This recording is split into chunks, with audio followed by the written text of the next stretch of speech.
বিশ্বের সবচেয়ে বড় দুই অর্থনীতির মধ্যে বাণিজ্য যুদ্ধ জোরদার হওয়া এবং আরও কিছু দেশের বিরুদ্ধে ডোনাল্ড ট্রাম্পের শুল্ক আরোপের হুমকির মধ্যেই আমেরিকার কিছু পণ্যের উপর চীনের আরোপ করা আমদানি কর কার্যকর হচ্ছে। সব ধরনের চীনা পণ্যের উপর যুক্তরাষ্ট্র 10% কর আরোপের উপর গত 4 ফেব্রুয়ারি বেইজিংয়ে ঘোষণা দিয়েছিল। রবিবার ট্রাম্প বলেছেন তিনি যুক্তরাষ্ট্রের সব স্টিল ও অ্যালুমিনিয়াম আমদানির উপর 25% শুল্ক আরোপ করবেন। এয়ারফোর্স সাংবাদিকদের সাথে আলাপকালে তিনি বলেছেন তিনি আরো কিছু দেশের উপর শুল্ক আরোপের পরিকল্পনা করছেন, তবে কোন কোন দেশ এক্ষেত্রে তার টার্গেট হবে তা সুনির্দিষ্ট করে তিনি বলেননি। চীন সর্বশেষ কয়লা ও তরলীকৃত প্রাকৃতিক গ্যাসের উপর 15% আমদানি কর সহ যুক্তরাষ্ট্রের কিছু পণ্যের উপর শুল্ক আরোপ করেছিল। এছাড়া আমেরিকান অপরিশোধিত তেল, কৃষি যন্ত্রপাতি এবং বড় ইঞ্জিনের গাড়ির উপর 10% শুল্ক আরোপ হয়েছিল। গত সপ্তাহে চীনা কর্তৃপক্ষ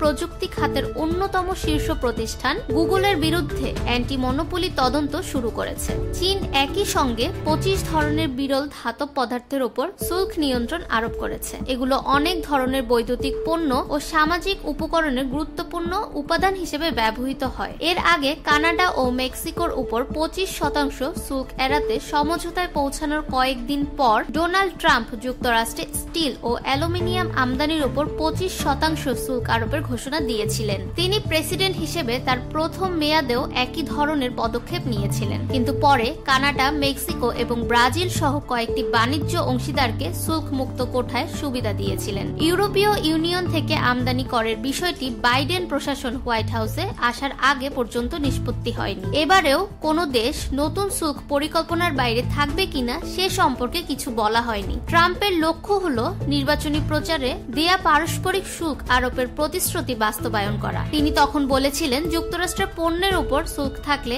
একই হারে যুক্তরাষ্ট্র শুল্ক আরোপ করবে। ট্রাম্প বারবার অভিযোগ করে আসছেন যে যুক্তরাষ্ট্র যে শুল্ক নেয় তার চেয়ে ইউরোপীয় ইউনিয়ন যুক্তরাষ্ট্র থেকে আমদানি করা গাড়ির উপর বেশি কর নেয়। গত সপ্তাহে বলেছিলেন যে ইউরোপীয় ইউনিয়নের পণ্যের উপর শিগগিরই শুল্ক প্রয়োগ হতে পারে, তবে যুক্তরাষ্ট্রের ক্ষেত্রে একটি চুক্তি হতে পারে। যুক্তরাষ্ট্রের সর্বশেষ শুল্ক কার্যকরের পর বেইজিং ফেন্টানিলের বিষয়ে অসত্য ও অপ্রমাণিত অভিযোগ উত্থাপনের জন্য ওয়াশিংটনকে অভিযুক্ত করেছে। বিশ্ব বাণিজ্য সংস্থায় দায়ের করা অভিযোগে চীন বলেছে যুক্তরাষ্ট্রের আমদানি কর বৈষম্যমূলক ও সুরক্ষাবাদী এবং এটি বাণিজ্য বিধির লঙ্ঘন। শুক্রবার তিনি চীনের ক্ষুদ্র প্যাকেজের উপর আরোপ করা শুল্ক স্থগিত করেছেন। গত 4 ফেব্রুয়ারি অতিরিক্ত 10% শুল্ক কার্যকর করা হয়েছিল। শুল্ক রাজস্ব সংগ্রহের পর্যাপ্ত ও পূর্ণ সুবিধা নিশ্চিত না হওয়া পর্যন্ত বহাল থাকবে।